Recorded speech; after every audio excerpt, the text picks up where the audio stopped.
BRS అబద్ధాలనే నమ్ముకుందన్నారు CM Revanth Reddy. ఈ వ్యాఖ్యలకు మాజీ మంత్రి హరీష్ రావు కౌంటర్ ఇచ్చారు. రేవంత్ రెడ్డి అబద్ధాల వైరస్ అంటూ ఫైర్ అయ్యారు.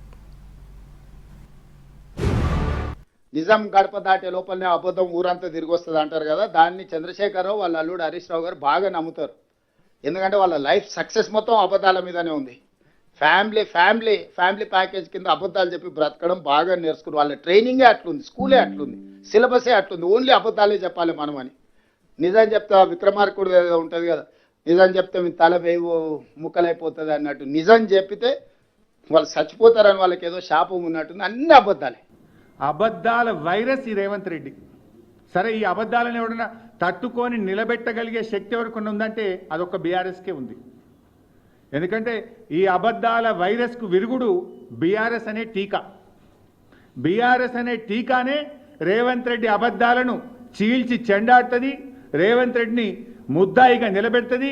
తెలంగాణ హక్కులు కాపాడగలిగేది ఒక బీఆర్ఎస్ మాత్రమే.